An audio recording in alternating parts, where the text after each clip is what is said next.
Ang video ito mga kakambing ay hindi lamang sa mga nag-aalaga ng kambing. Ngunit para na rin ito sa mga kapamilya na nag-aalaga ng kambing. Yan. Kapamilya, kasama sa bahay o kalapit, 'di ba?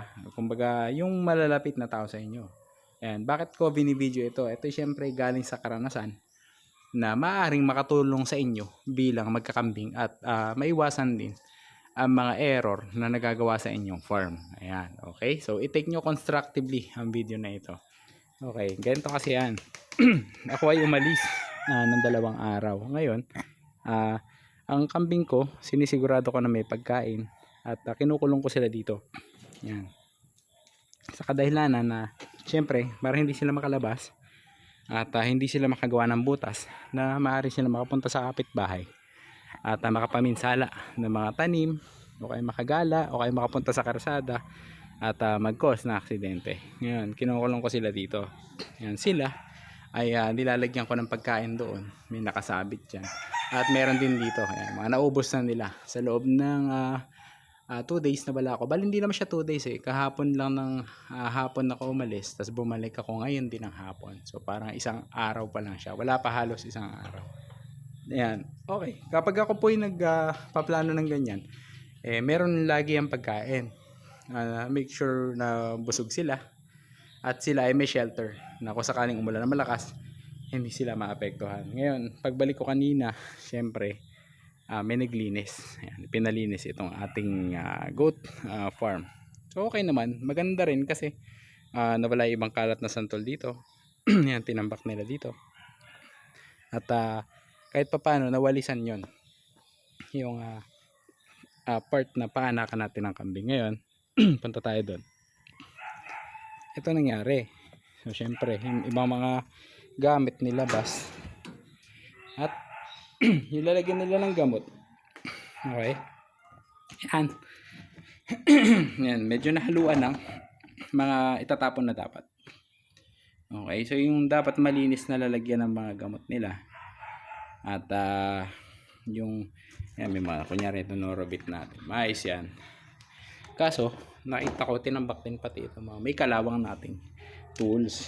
Okay, so yan yung nasa labas at hindi yan dapat kasama dito. Tapos pati yung mga lumang syringe na dapat for disposal na meron akong lagayan, isinama rin dito, pinagsama-sama. Okay, so doon tayo nagkaroon syempre ng problema kasi syempre mga gamit ng kambing o gamot dapat lagi yung malinis. Yan. So sino nga ba may mali doon? So ako din, may mali din ako doon. Dapat dinispose ko siya na maaga. Pero ang mga aking naiwan dito, dapat din before gumawa ng ganun ay magsasabi muna sa akin.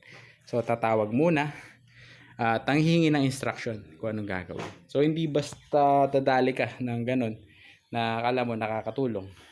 Okay naman, luminis nga naman. Yun talagang dapat gagawin ko pa lang. Yan, pinatrabaho na sa iba kasi ang reason nga naman is bibigyan ng trabaho yung iba or bigyan ng konting kita. Okay naman din yun, pagtulong sa iba. Pero kailangan din meron kang wag kang lalampas dun sa boundary mo. Na pag dito sa kambingan, ako talaga in charge dito. Okay?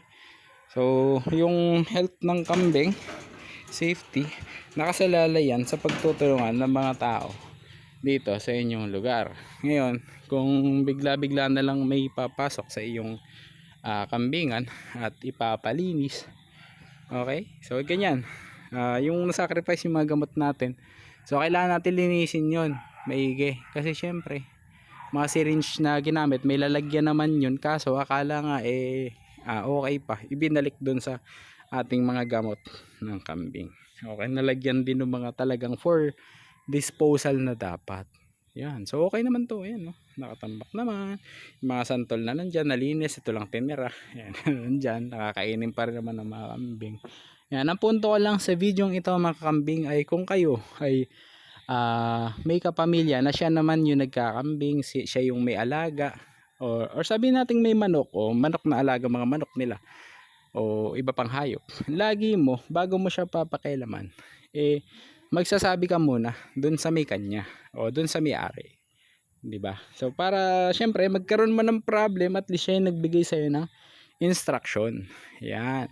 Siya yung nagbigay sa'yo ng kung anong gagawin. Kung meron man pananagutan, nasa sa kanya na yun o nasa sa akin na yun. Diba? Eh, like ito, katulad dito, hindi ako tinawagan. So nangyari, naabutan ko na lang. So maganda naman, kaya lang pagdating ko doon sa mga gamot, ayun nga, ayun ang nangyari nga, hindi maganda. At buti na lang ay hindi ito nabuksan, kasi kung ito ay binuksan, pinakawalan, eh kaayos ko lang ng bakod doon, makakawala sana yan. Ayan. Pag nakawala yan dito, makakain niya yung mga tanim namin doon. Meron kami tanim ng mga mangustin at iba pa mga fruit trees and vegetable, 'di ba? So hindi pa natin naayos yun, eh mamaya yan makawala, sayang yung mga tanim. Kaya ganun, bago ka gumalaw, bago ka sa sinasabi nga na tumulong, yun kasi yung term, tumulong, tumutulong. Pero pagka kasi hindi ka nagpaalam, yung tulong mo, magkakaroon siya ng ano, hindi magandang tawag doon. Magkakaroon kayo ng siyempre pagtatalunan, lalo na pag merong mga na damage na bagay. Okay, so sinasabi ko naman to, siyempre sinishare ko siya bilang experience. So nagkausap na naman kami na ayun, sa next time ka ko, wag nang palinisan to. Ano sa ano, siyempre tagalabas tagalabas din yung naglinis. Tapos hindi ko rin naman pinayagan, yan, na linisin nga. So bago ka magpapasok ng ibang tao sa iyong farm, eh syempre ipaalam mo muna sa may-ari. Yan, buti na lang medyo kakilala ko pa rin naman yung pinapasok. Kaya lang di syempre nga dapat yun sinabi sa akin. Okay, yun lang naman ang punto ng video na ito. Bago ka gumalaw ng kahit ano, bago ka magandang loob, o kahit pag mamagandang loob yan, magpapaalam ka pa rin doon sa may-ari ng lugar, anong bagay na yun. Parang kotse yan, kunyari hinira mo yung kotse, o hinira mo siya, 'di ba, yung kotse, tapos bigla mong pinaayos, pinakalikot sa ibang mekaniko nang hindi sinasabi sa original na may-ari, edi syempre magagalit sa iyo, lalo na pag may nasira doon sa iyong sasakyan. Okay, so yun lang naman sa video ito. At sana kahit papaano makatulong ito sa inyo. Tapos kung meron sa inyo na ganito yung problema sa inyong family o sa inyong samahan o sabihin nyo asosasyon o sa kung ano pa man yan, yung mga livestock association, yung mga ganyan, o dito sa amin kasi within the family lang yan. Yan naman, sinare ko para matutunan nyo rin. Yan, pag meron sa inyo na same problem dito sa akin, pwede nyo itong panoorin ng sama-sama. Kung kayo naman bukas sa mga isip sa ganito, magkakaintindihan kayo o may maririnig kahit papaano yung side na mga katulad ko. Okay. Okay, so yun lang. Salamat sa inyong tiwala at suporta. At kita-kits tayo next week. Okay, happy goat racing.